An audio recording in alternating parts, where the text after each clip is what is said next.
नमस्कार दोस्तों, स्वागत है आपका हमारे चैनल नोमो बाय दीपक ठाकुर पर। आज की चर्चा का विषय है चाणक्य नीति का एक वचन, आलस्य सबसे बड़ा शत्रु है।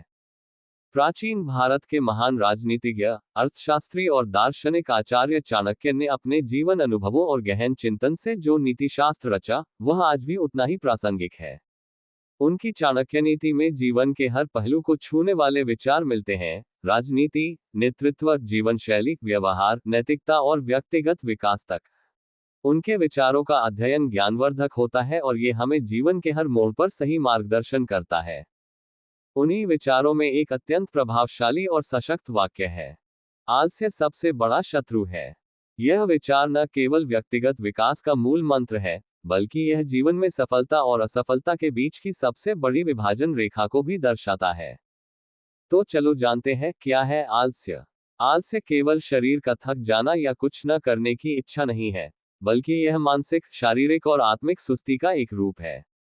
यह वह स्थिति है जहां व्यक्ति जानता है कि उसे क्या करना चाहिए, फिर भी वह टालम टोल करता है।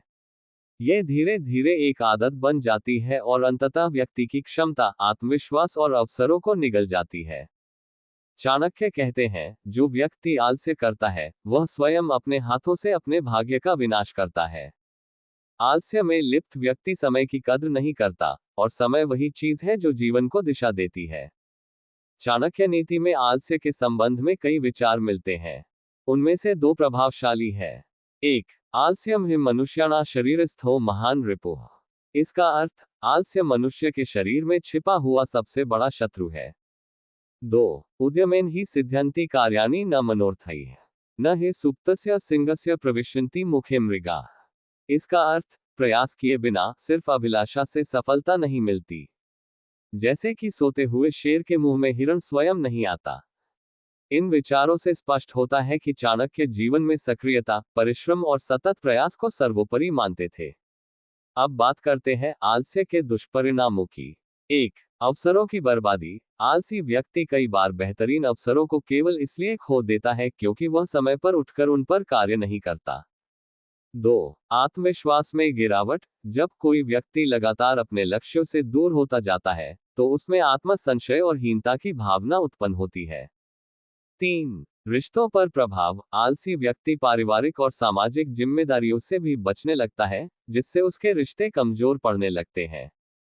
4. स्वास्थ्य हानि। शारीरिक निष्क्रियता से कई बीमारियां जन्म लेती हैं, मोटापा, मधुमेह, हृदय रोग आदि। आज का पहला उदाहरण है राहुल, एक विद्यार्थी की हार और जागरूकता की कहानी। राहुल एक मध्यम वर्गीय परिवार का होशियार छात्र था। 10वीं तक उसके अंक बेहतरीन रहे, लेकिन 11वीं कक्षा में पहुंचते ही उसके अंदर एक बदलाव आया। वह देर तक सोने लगा, मोबाइल में समय बिताने लगा और पढ़ाई को टालता रहा। उसके माता पिता ने कई बार समझाया, परंतु उसने अपने आलस्य को गंभीरता से नहीं लिया।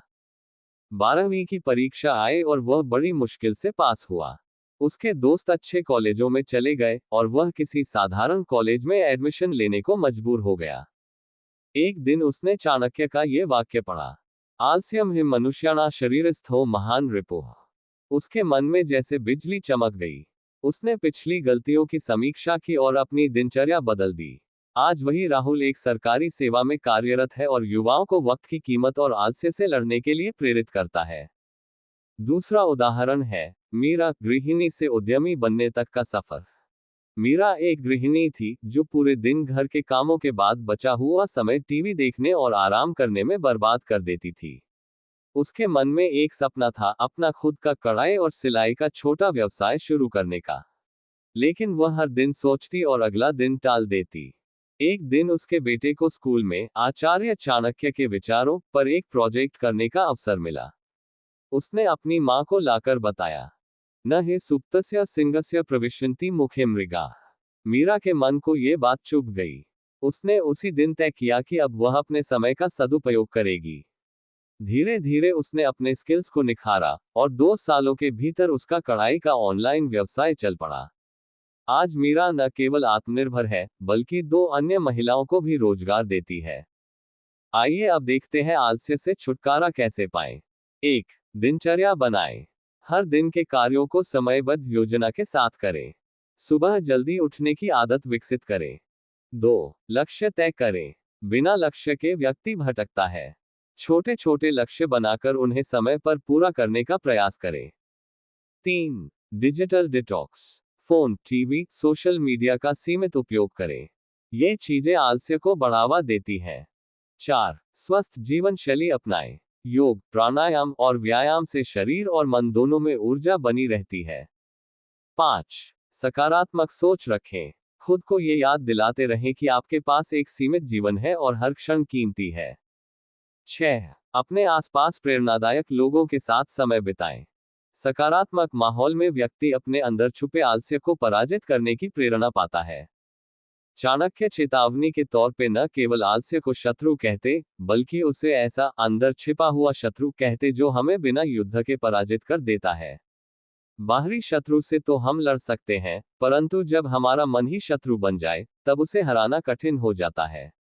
इसलिए उन्होंने विशेष रूप से इस बात पर जोर दिया कि आत्मनियंत्रण, कार्य के प्रति समर्पण और जागरूकता से ही हम इस अदृश्य शत्रु पर विजय प्राप्त कर सकते हैं। चलिए आज के इस विषय की बातचीत का निष्कर्ष है। आलस्य सबसे बड़ा शत्रु है। ये केवल एक विचार नहीं, बल्कि जीवन का ऐसा मंत्र है जो यदि सही समय पर समझा जाए, तो व्यक्ति को अंधकार से प्रकाश की ओर ले जा सकता है। चाणक्य की यह सीख केवल विद्यार्थियों, नौकरी पेशा लोगों या नेताओं के लिए नहीं है। ये हर उस इंसान के लिए है जो जीवन में कुछ बेहतर करना चाहता है। हर व्यक्ति में अद्वितीय क्षमता होती है, लेकिन वह क्षमता तभी प्रकट होती है जब हम आलस्य रूपी अंधकार से बाहर निकले। इसीलिए आइए आज ही संकल्प लें कि हम अपने सबसे बड़े शत्रु आलस्य को पहचानेंगे, उससे लड़ेंगे और जीवन को सार्थक बनाएंगे। तो दोस्तों, कैसे लगा ये विश्लेषण? अगर आपको पसंद आया हो तो जरूर लाइक करें। ज्ञान बांटने से बढ़ता है दोस्तों, इसलिए इस वीडियो को परिवार और दोस्तों के साथ जरूर शेयर करें और चैनल को जरूर सब्सक्राइब करें। आपका सब्सक्रिप्शन हमारा मोटिवेशन है ऐसी इंफॉर्मेटिव वीडियो बनाने और प्रस्तुत करने के लिए। साथ साथ बेल आइकन दबाएं ताकि आप हमारे आने वाले वीडियो मिस न करें। चलो तो फिर मिलते हैं अगली वीडियो में एक और चाणक्य नीति के साथ।